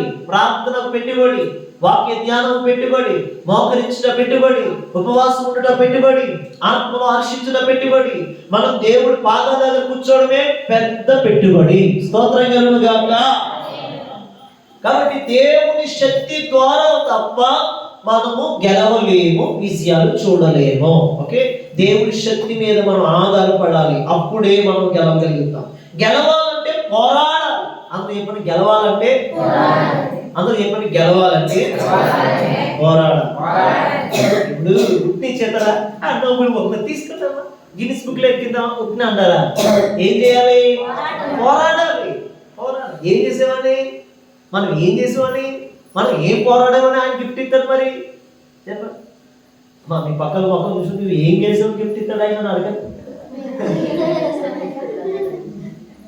నువ్వు ఏం చేసావని, ఏమి ఉద్ధరించావని గిఫ్ట్ ఇస్తాడు ఆయన. అంటే వాక్యం చెప్తుంది, ఆయన కోసం మనం ఏదోటి చేస్తేనే తప్ప మనకి గిఫ్ట్ రాదు. ఆమేన్. నేను అంటాను, దేవుని శక్తి మీద ఆధారపడితే గెలుస్తాం. ఓకే, మొదటిది. రెండోది, గెలవాలంటే పోరాడాలి. నువ్వు నేను గెలవాలంటే పోరాడాలి. ఎంతలో గెలిపోవాలంటే. దావీదు ఏం చేశాడు? కొండ మీద ఉన్నాడా? దావీదు ఏం చేశాడు? ఆ నాన్నగారు చెప్పిన మాటను బట్టి వీడు ఎలాగైనా సావాలని చెప్పి దావీదుని తండ్రి ఏం చేశాడంటే, ఇంకో విషయం ఏంటంటే, దావీదుకి వాస్తవానికి 7 ఒక తల్లికి పుట్టారట. ఏమిటి? దావీదు మరొక సహోదరికి పుట్టాడు. అందుకని దావీదు మీద పెద్ద ఇంట్రెస్ట్ ఉండేది కదట. ఈ తండ్రికైనా, యెషయకైనా, ఈ సహోదరునికైనా. అందుకని కొండకి ఎందుకు పంపించేవారంటే చచ్చిపోవాలని. ఈ గొర్రెలు తినేస్తే ఎలాగైనా గొర్రెలు సింహం, ఎల్లుబడ్డులు ఈయన తినేస్తే మనకు గొడవ వదిలిపోతుంది. స్తోత్రం కలుగును గాక. అయినా సరే గెలిచేశాడు అక్కడ. స్తోత్రం కలుగు. అయినా సరే అక్కడ ఏం చేశాడు? పోరాడాడు. సింహంతో పోరాడాడు, గెలిచాడా లేదా? ఎలుగుబంటితో పోరాడాడు, గెలిచాడా లేదా? తండ్రి గారు వెళ్ళమన్నారు, నా అన్నయ్యలకి మంచిగా ఆహారం పెట్టుకెళ్ళడానికి పంపిస్తే అక్కడికి వెళ్ళాడు. అక్కడ అమ్మో ఫిలిష్తీయుడు ఒకడు గొలియాతు రెచ్చిపోతున్నాడు. రే రండ్రా దమ్ముంటే అంటున్నాడు, కేకలేస్తున్నాడు, ఎర్రవీగుతున్నాడు. ఈ ఫిలిష్తీని బట్టి ఫిలిపీలందరూ కూడా ధ్వజమెత్తుకుని జెండా ఎగరేస్తున్నారు. రే మా జెండా చూడండి రే అన్నారు. వీళ్ళంటుంటే ఇశ్రాయేల్ అందరూ మా జెండా కింద పడేసి ఏం చేయాలో తెలియక ఇలా మొక్కున్నారు. రే నువ్వు వెళ్తావురా, నువ్వు వెళ్తావురా, నేను బతికితే బజ్జీలన్నా అమ్ముకుని బతకచ్చరా, వాళ్ళ దగ్గరికి వెళ్ళావరా, అరే చెలకెళ్ళన్నా అమ్ముకుని బతకచ్చరా, వాళ్ళ దగ్గరికి వెళ్ళావరా అన్నట్టుగా అందరూ ఒకరొకరు తప్పించుకుంటూ ఉన్నారు. అయితే సౌలు కూడా అజానుభావుడే, సౌలు కూడా ఆత్మలో ఉన్నవాడే, కానీ ఆత్మను కోల్పోయిన వాడిగా ఉన్నాడు. సౌలు కూడా వెళ్ళలేకపోయాడు. ఒక్కడు వచ్చాడండి, ఎంతగా నిలబడ్డాడండి, చెప్తున్నాడండి, ఆవుని క్రైస్తున్నాడండి. స్తోత్రం కలుగును గాక. హల్లెలూయా. అడేమన్నాడు తెలుసా గులియాదు? రే నేనైనా కుక్కను అనుకున్నావా? ఏమ్మా కర్ర పట్టుకున్నా నేను కుక్కను అనుకున్నావు ఎట్రా? మరి తాడు అనుకున్నా, ఒడిసిలు అనుకున్నా నేను కుక్కను అనుకున్నావు ఎట్రా అంటే గులియాదు. గులియాదు చూస్తే ఇలా చూడాలని మనం, ఎలా చూడాలి, ఎలా చూడాలి మనం, ఎలా చూడడానికి లేదు. స్తోత్రం కలుగును గాక. అంత ఆశానుభవుడు గులియాదు. మరి ఆ అమ్మ ఎలాగందో కదా. స్తోత్రం కలుగును గాక. చూస్తారు ఆశానుభవుడు, ఆశానుభవుడు. ఇంత ఆశానుభవుడైన గొలియాదుని దావీదు చిన్నోడే. దావీదు ఎక్కడ నిలబడ్డాడంటే యుద్ధంలో నిలబడ్డాడు. ఆమె నిలబడ్డం మీకు వస్తే యుద్ధం చేసేది ఆయనే. అందులో ఆమె చెప్పండి, నీకు నిలబడ్డం వస్తే చాలు. అరే అందరిలాగా బజ్జీలు అమ్ముకుని బతకచ్చు, సరకాలు అమ్ముకుని బతకచ్చు, బాబు బతుకుంటే బట్టల సామాన్ పట్టుకుని బతకచ్చు, ఉద్యోగం అని చెప్పి అందరూ వెళ్ళిపోతుంటుంటే దావీదు అనుకున్నాడు ఒక్కడే నిలబడ్డాడు. Praise the Lord. యుద్ధంలో నిలబడ్డాడు, యుద్ధంలో నిలబడ్డాడు, యుద్ధంలో నిలబడ్డాడు. రాయుడికి కూడా ఒక చరిత్ర ఉంది. స్తోత్రం కలుగును గాక. 5 రాళ్ళు ఎందుకు తీశాడు దావీదు? 5 గులకరాళ్ళు ఎందుకు తీశాడు? మొదటి రాయి, మూల రాయి యేసు ఒక్కడే. అందుకనే ఒక్క రాయితో గొలియాతుని చంపాడు. ఒక్క రాయి. ఆ రాయి ఎవరు కాదు, రాయి ఇంగ్లీష్ లో స్టోన్ అని ఉంటుంది. స్టోన్ అనగా బండ, బండ అనగా యేసు క్రీస్తు ప్రభుల వారు. అందుకని చమడు ఒక్క రాయితో దావీదు గొలియాతుని చంపాడు. ఎందుకని? గెలవాలి. గెలవాలంటే పోరాడాలి. చెప్పండి అందరూ చెప్పండి. గెలవాలంటే చెప్పండి, గెలవాలంటే ఎగ్జామ్ ఎదుర్కోవాలంటే సబ్జెక్ట్ రావాలి. స్తోత్రం కలుగును గాక. మొత్తం కింద పైకి పైకి కిందకి రాసేటంటే అవుతుంది. మేము చిన్నప్పుడు ఏం చేసేవాళ్ళం తెలుసు? 7th క్లాస్లో కట్టండి మొత్తం సోషల్ పేపర్ వస్తే ఇంగ్లీష్ పేపర్, ఇంగ్లీష్ పెద్దగా రాదు, హిందీ పెద్దగా రాదు, అక్కడ ఒక మొక్క, ఇక్కడ ఒక మొక్క, అక్కడ ఒక మొక్క, మొత్తం ఎలాగైతే 4 పేపర్లు రాసేసేవాళ్ళు. రాసేసేవాళ్ళు. ఈ రుద్రుడికి పిచ్చెక్కిపోవాలన్నమాట. క్వశ్చన్ అదే ఫస్ట్. ఆ క్వశ్చన్ ఒక మాట ఉంటుందండి. మీకు ఎప్పుడైనా క్వశ్చన్ పేపర్లో అండర్లైన్ ఇస్తుంటారు అప్పుడప్పుడు, ఇది ఇంపార్టెంట్ అండి. దానికోసం అది ముందు పెట్టి ఉన్నది మొత్తం పేపర్లో ఉన్నాయని ఎక్కించడమే. అంటే అది పిచ్చి ఎక్కిపోయి కనీసం 2 మార్కులు, 3 మార్కులు, 5 మార్కులు, 2 మార్కులు అని వేయాలి. అంటే ఇలా చేస్తే సబ్జెక్ట్ లేకపోతే ఇలా చేస్తాడండి. స్తోత్రం కలుగును. అది సబ్జెక్ట్ ఉంటే దమ్ము ఈజీగా ఫ్యామిలీ చాలా ఈజీగా ఎవరి వైపు చూడు, ఎలా చూడు, ఎలా చూడు, ఏమైనా ఇలాంటి ఏముంటది? సబ్జెక్ట్ ఉన్నవాడు ఆ పేపర్ మీద పెన్ మీద ఇంకా అయిపోతుందేమో చూసుకుంటాడు, కానీ ఇంక వేరే చోట తిరగడం. అది భక్తి ఉన్నవాడు కూడా విజయాలు చూడగలుగుతాడు. మనం పోరాడాలండి, పోరాడాలి. పోరాడితేనే గెలుస్తాం. ఆత్మీయ జీవితం కూడా పోరాటం ఉంది. ఈ పోరాటంలో నువ్వు గెలవాలంటే నువ్వు పోరాడాలంటే. అంతేకాని పాస్టర్ గారు నేనైతే ఇలా భక్తి ఏది చేయలేదండి, నేను సర్దుకుని వెళ్ళిపోతాను. అమ్మ వెళ్ళిపోము. నువ్వు ఎందుకమ్మా ఆయన తీసుకెళ్ళిపోతాడు 2 రోజులు ఉంటే నాకు అంటే నువ్వు పోరాడకపోతే గెలవలేవు, పోరాటం లేకపోతే గెలుపు లేవు. స్తోత్రం కలుగును గాక. అని చెప్పండి, పోరాటం లేకపోతే గెలుపు లేదు. అనుకుంటే చెప్పండి గట్టిగా, పోరాటం లేకపోతే గెలుపు లేదు. ఆమేన్. నువ్వు పోరాడే గట్టిగా ఉందువుగా. యేసయ్య పోరాడాడు. మరణమా అని చెప్పాడు, మరణాలతో పోరాడాడు. మరణం అనుకుంది, సాతాను అనుకున్నాడు. చూడండి సాతాను ఎంత టెక్నిక్ గా వాడాడంటే బరబ్బాను వాడుకుందాం అనుకున్నాడు. ఒకసారి కత్తి పట్టాడంటే యేసయ్య ఇంక ప్రేమ పోయినట్టే. కత్తి పట్టుకునే వ్యక్తి యేసయ్య ప్రేమ లేనివాడు అయిపోతాడు. అంటే ఆయన అన్నాడు, అందుకనే కత్తి పట్టినవాడు కత్తితోనే పోతాడు, నా రాజ్యం అది కాదు, నా రాజ్యం ప్రేమ రాజ్యం అని చెప్పాడు. అలా గెలుచుకుంటూ వచ్చాడు. అక్కడ పోరాటంలో గెలిచాడు. రెండోది ఆ ఫిలిష్తీయుల నేనంటే యూదులందరూ కూడా మత నాయకులందరూ ఒకటైపోయారు. అక్కడ కూడా యేసు అన్నాడు, అవును వారు అన్నట్లే అని గెలిచాడు. Praise the Lord. అక్కడ కూడా ఆయన గెలుచుకుంటూ వచ్చాడు. పిలాతు దగ్గరికి వచ్చినప్పుడు ఆయన అంటున్నాడు, నిజంగా నువ్వు ఎందుకు, ఏ తప్పు లేదు కదా నీ మీద, ఒకసారి ఇలా చెప్పొచ్చు కదా అంటే, లేదు లేదు వారున్నట్లుగానే అని చెప్పుకుంటూ వచ్చాడు. ఇతడు నీతిమంతుడు అని పిలాతు తెలుసు. అతను చేతులు కడేసుకుండి, ఏమో మీరు ఇతను ఏం చేసుకుంటారని చెప్పేసి వాళ్ళ చేతిలో పెట్టేసినప్పుడు కూడా యేసు ప్రభు గెలుచుకుంటూ వచ్చాడు. అక్కడ కూడా పోరాటాన్ని గెలిచాడు. యూద అందరికంటే బాగా నమ్మకమైన ద్రోహం చేసినోడు ఎవరు తెలుసండి? యూద. దగ్గరే ఉండి చేపలు తిని ఏంటి ట్రెజరర్ యేసు ప్రభు దగ్గర డబ్బు సంచి పట్టుకున్నవాడు యూద. అదో యేసు ప్రభు దగ్గర డబ్బు సంచి పట్టుకున్నవాడు యూద. ఈ డబ్బునే ప్రేమించాడు కానీ డబ్బు ఇచ్చేవాడు ప్రేమించలేదు యూద. యేసుని ప్రేమించలేకపోయాడు, డబ్బును ప్రేమించాడు. అంటే యేసునే అమ్మేస్తే, అంటే యేసును బట్టి ఇన్ని డబ్బులు వస్తున్నాయి, నేను బ్యాగ్ వస్తున్నాను అనుకున్నాడు కానీ యేసునే అమ్మేస్తే ఇంకా డబ్బు వస్తుంది అని చెప్పేసి కుట్ర రాజకీయాలు చేశాడు యూద. వాళ్ళతో పాటు కలిసినందుకు అతనికి ఏదో భిక్షము పడిసినట్టు, కుక్కకు పడిసినట్టు కొద్దిగా పడిశారు. ఆ డబ్బులన్నీ పట్టుకుని వెళ్ళిపోయి అయ్యో అని చెప్పి అతనే ఏం చేశాడంటే మరణానికి అప్పగించుకున్నాడు. కుట్ర పొందాడు. అంటే అక్కడ కూడా యేసయ్య గెలిచాడు. స్తోత్రం.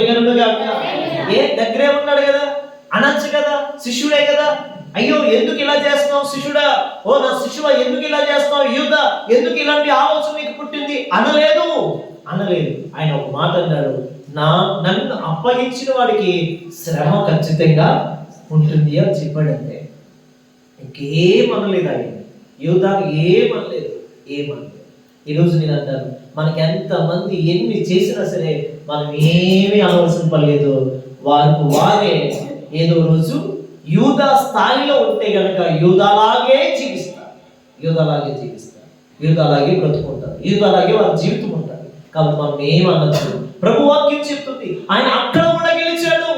అన్ని విషయాలు గెలుచుకుంటూ పోరాటం ఉంది. యేసు ప్రభు ఎలాగైతే గెలిచాడో ఈరోజు నీవు నేను మనందరం కూడా అలాగే గెలిచుదుముగాక. స్తోత్రం చెప్పండి. గెలవాలంటే ఏముండాలి? సాతాను యూదాను వాడుకున్నాడు, ఆ నాయకులను వాడుకున్నాడు, యూదులను వాడుకున్నాడు, పరిచయాలను వాడుకున్నాడు, శిష్యులు వాడుకున్నాడు. ఇంకా చెప్పాలంటే ఆఖరికి ఎలాగైనా సరే ఇతను మరణం ఎక్కకూడదు, సిలువ వేయకూడదు, ఇతను ఎలాగైనా సరే అనుకుంటూ ఆఖరికి సిలువ వేసిన తర్వాత ఇంకొక విషయం చూస్తే ఉంది నాకు సమయం ఉంది అనుకుంటూ ఆ సిలువలో ఆయన చెట్టుగా తొక్కున్న తర్వాత కూడా సమాధిలోంచి లేకుండా చేద్దామని ఆ సమాధిలోని కొన్ని ఆత్మలు పంపినట్లుగా, అంటే సమాధిలోనే ఆయన్ని అర్థం చేద్దామన్నట్లుగా సాతాను అనుకుంటాడు. అయినా సరే అక్కడ కూడా ఆయన గెలిచాడు. స్తోత్రం కలుగుగాక. ఆ సమాధికి పెట్టక ముందు ఏం చేస్తాడో చూద్దాం. ఇతడు ఎంత దేవుడు అనుకుంటాడు కదా, ఇతని శరీరం దగ్గరికి ఎవరు రాలేదు అనుకున్నాడు. యేసు ప్రభు తెలుసు. యేసు ప్రభుకి కనబడే శిష్యులే కాదు, రహస్య శిష్యులు కూడా ఉన్నారు. ఆ శిష్యుల్లో ఒకడు అననీయ. స్తోత్రం కలుగుగాక. అననీయ అంటే అరమతీయన్ యేసేపు. ఈ యేసేపు డైరెక్టర్ గా పెద్ద ఆయన దగ్గరికి వెళ్ళి, ఆ యొక్క రాజుగారి దగ్గరికి వెళ్ళి ఆ బాడీని తీసుకుని ఆయన సొంత స్థలంలో, ఆ మంచి స్థలంలో ఆయన చక్కగా అమర్చబడ్డారు. దేవుని స్తోత్రం కలుగుగా. ఈ రోజు నేను చెప్తున్నాను, ఆయన గెలిచాడు కనుక పోరాడాడు కనుకనే గెలవగలిగాడు. కనుక స్తోత్రం చెప్పండి. ఈ రోజు నేను మరణం నుండి గెలిచాడు, సమాధి నుండి గెలిచాడు, సమస్త విషయాలు ఆయన గెలిచాడు. ఈరోజు నీవు నేను కూడా అలా గెలిచుదుముగాక. ఇంకా మన ముందుకెళ్తే ఆయన అంటాడు, కానీ అంటే గెలవాలంటే పోరాడడం తప్పదు, కానీ గెలుపు మాత్రం దేవుడి ఉచిత బహుమతియే. Praise lord. అంటే దేవుడు ఎప్పుడైతే మనం ఎంత రంగంలో నిలబడతామో, పోరాడతామో, బహుమతి ఎవరిస్తాడంట? ఉచితంగా దేవుడు ఇస్తాడట. గట్టిగా స్తోత్రం చెప్పండి. అంటే మనం ఎప్పుడైతే పోరాడతామో బహుమతి ఉచితంగా దేవుడు ఇస్తాడంటే. అంతేగాని మన ప్రయత్నాల వల్ల కానీ, మన బలం వల్ల కానీ, మన చేతి పనుల వల్ల కానీ, మనకున్న స్థితిగతులను బట్టి కానీ మనం గెలవలేదు. అందుకని యెహోషువ గ్రంథం ఒక మాట చెప్పి నేను ముగిస్తాను. యెహోషువ గ్రంథం 1వ అధ్యాయం 17వ వచనం చదవండి. 17వ వచనం చదవండి. మోషే చెప్పిన ప్రతి మాట మేము విన్నట్లు మోషే చెప్పిన ప్రతి మాట నేను విన్నట్లు ఈ మాట వింటాము. చూసారా, మేము నీ మాట వింటాం. ఈ దేవుడైన యెహోవా మోషేకు తోడై ఉండునట్లు నీ దేవుడని యెహోవా మోషేకు తోడై ఉన్నట్లు నీకు తోడై ఉండును గాక. మీకును తోడై ఉండును గాక. ఈ రోజు నేను అన్నాను, ఇక్కడ అంటున్నారు, ఏమంటున్నారు? మోషే చనిపోయాడు, చనిపోయిన తర్వాత యెహోషువ దేవుడు ఏర్పాటు చేసుకున్నాడు. యెహోషువ ఏర్పాటు అయిన తర్వాత యెహోషువతో ప్రజలు అంటున్నారు, మేము ఏ రీతిగా అయితే మోషేకి లోబడ్డామో, ఏ రీతిగా అయితే మోషేకి మాట విన్నామో, ఈ రోజు నీ మాట కూడా మేము వింటామయ్యా. ఎందుకంటే మీతో కూడా దేవుడు ఉన్నాడు, మీతో కూడా దేవుడు ఉన్నాడు. అందుకనే మోషేతో ఉన్న దేవుడే మీతో కూడా ఉండునుగాక. మోషేని గెలిపించాడు దేవుడు. ఈ రోజు యెహోషువగా మనం ఉన్నాం. ఈ రోజు మనల్ని కూడా దేవుడు గెలిపించును గాక. మనల్ని కూడా దేవుడు గెలిపించును గాక.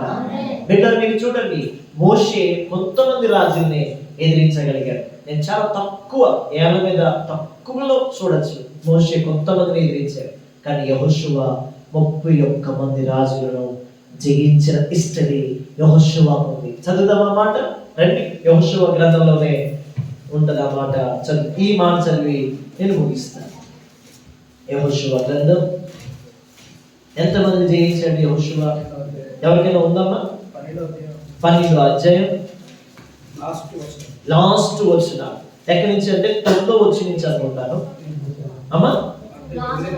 9 నుంచి మీరు 12వ అధ్యాయం అంతా చదవండి ఇంటికి అయిన తర్వాత. అంటే ఇక్కడ పెద్దగా చాలా ఎక్కువ ఉన్నాయి కనుక ఎక్కడి నుంచి 12వ అధ్యాయం మొదటి నుంచి కూడా చదివితే 9వ వచనం నుంచి 9వ వచనం మొత్తం 9 నుంచి 24 దాకా కూడా రాజుల పేర్లు ఉంటాయి. అంటే యెహోషువ ఎంత మందిని జయించాడో, ఎంత మందిని దేవుడి పేరట అర్థం చేశాడో, ఎంత మందిని యెహోషువ నిలబడి పోరాటం చేసి గెలిచాడో, ఎంత మందితో గెలిచాడో అక్కడ ఆ విషయాలు ఉంటాయి. అక్కడ గెలిచిన వారి సంఖ్య ఎంతో తెలుసా? 31 మంది రాజుల మీద యెహోషువ పోరాటం నిలబడ్డాడు, గెలుపు పొందుకున్నాడు. గట్టిగా స్తోత్రం చెప్పండి. ఈ రోజు నేను అంటాను, ఈ తరంలో మనం ఒక యెహోషువలా మారుదుము గాక. ఈ తరంలో ఒక యెహోషువ రాళ్ళను ఉందువు గాక, యెహోషువలాగా ఉందువు గాక, యెహోషువలా మనం గెలుచుదుము గాక. మనకు వస్తున్న ఈ సమస్య నుంచి, బాధల నుంచి, అవరోధాల నుంచి మనం తలవంచడం కాదు, మనం పోరాడి గెలుచుదుము గాక. అలాంటి కృప దేవుని అందరికీ ఇచ్చును గాక. కాబట్టి నేను అంటాను, గెలవాలంటే ఏం చేయాలి? మనం చెప్పాలి. గెలవాలంటే నిద్రపోవాలా? ఏం చేయాలి? పోరాడాలి. కవచం వేసుకోవాలి, ఎంత కవచం వేసుకోవాలి. మనకు దేవుడు ఇచ్చిన ఖడ్గం పట్టుకోవాలి. ఖడ్గం ఏంటి? వాక్యమనే ఖడ్గం, ప్రార్థననే ఖడ్గం పట్టుకుంటే మనం పోరాడితే దేవుడు విజయాలు ఇవ్వడానికి సిద్ధంగా ఉన్నాడు. ఆయన బహుమతి పట్టుకుని వస్తాడు. నువ్వు నిలబడితే చాలు గెలిపిస్తాడు. గెలిపించి మళ్ళా బహుమతి కూడా ఉంటేనే ఆయన ఫ్రీగా నీకు బహుమతి ఇవ్వడానికి సిద్ధంగా ఉన్నాడు. స్తోత్రం కలుగును గాక. కాబట్టి ఇలాంటి విజయాలన్నీ కూడా ఈ రోజు నువ్వు పొందుకుందావు గాక. ఒకటి మనం వచ్చేద్దాం. ఎక్కడికి వచ్చేద్దాం? 4వ వచనం, కీర్తన 4వ మూలవాక్యం రండి. నీవంటే భయభక్తులు ఉన్న వారికి నీవు ఒక జెండా ఇచ్చి ఉన్నావు అని మూలవాక్యం మర్చిపోకూడదు. ఏమి ఇచ్చాడంట? జెండా, ధ్వజం ఇచ్చి ఉన్నావు, జెండా ఇచ్చి ఉన్నావు. ఎందుకు ఇచ్చాడు మనకి జెండా? చదవండి. సత్యం కోసమే దాన్ని పైకెత్తు వారికి ఇచ్చావు. అంటే మనం ఎప్పుడైతే మనకి జెండా ఇచ్చాడు, విజయం ఇచ్చాడు, విజయం ఇచ్చినప్పుడు మనం ఏం చేయాలంటే ఈ విజయాన్ని మనం సత్యం కోసమే ఎత్తాలంట. ఆమేన్. మీకు అర్థమైందండి? విజయం ఇచ్చిన దేవుడు, విజయం ఆయనే ఇచ్చాడు. నిలబడ్డ నీ వంతైతే విజయం ఆయనే ఇచ్చాడు, బహుమానం ఆయనే ఇచ్చాడు. ఇప్పుడు నీకు ఇచ్చిన విజయాన్ని బట్టి నువ్వు ఎవరిని? సత్యాన్ని బట్టి పైకెత్తాలని, దేవుణ్ణి బట్టి నీ విజయాన్ని పైకెత్తుదువుగాక. ఇది నువ్వు ఎక్కడికి వెళ్ళినా చెప్పాలి, ఐ యామ్ నథింగ్. నా వల్ల కాదు, దేవుడి వల్ల నేను సాధించాను. నా వల్ల కాదు, నేను ఓడిపోయేవాడినే కానీ దేవుడి నన్ను గెలిపించాడు. అది దేవుడి పేరు రావాలి, దేవుడికి పేరు రావాలి. నువ్వు ఎక్కడికి వెళ్ళినా, ఒక డాక్టర్ అయినా, ఒక ఇంజనీర్ అయినా, ఒక ఐపీఎస్ అయినా, ఒక ఐఏఎస్ అయినా, ఏ స్థితికి నువ్వు వెళ్ళినా సరే, నా వల్ల కాదు, నా తల్లిదండ్రుల వల్ల కాదు, నా డబ్బు వల్ల కాదు, నా బలం వల్ల కాదు, నా జ్ఞానం వల్ల కాదు. నేను 14 గంటలు కూర్చున్నాను స్టడీ దగ్గర, బుక్స్ దగ్గర, అది కూడా కాదు. నా దేవుడే నాకు జయమిచ్చాడు అని ఇలాంటి వారి కోసమే ఆయన జెండా ఎత్తాడండి. స్తోత్రం కలుగుగా. కాబట్టి ప్రభువు చెప్తున్నాడు, ఇలా నువ్వు చెప్పగలిగితే నీకు ఇంకా మరిన్ని జెండాలు ఇచ్చును గాక, మరిన్ని విజయాలు ఇచ్చును గాక, మరిన్ని ధ్వజమెత్తేవాడిగా దేవుడు నిన్ను చేయను గాక. ఇలాంటి కృప జీసస్ గ్రేస్ పరిచర్యకి సమృద్ధిగా కలుగును గాక. ఆమేన్. ఇలా చేద్దామా? గెలవాలంటే ఏం చేయాలి? పోరాడతాం. పోరాడదామని ఎవరి మొక్కలు ఏంటి? పోరాడతానయ్యా, నేను పోరాడతానయ్యా, పోరాడి ఉంటాను. నేను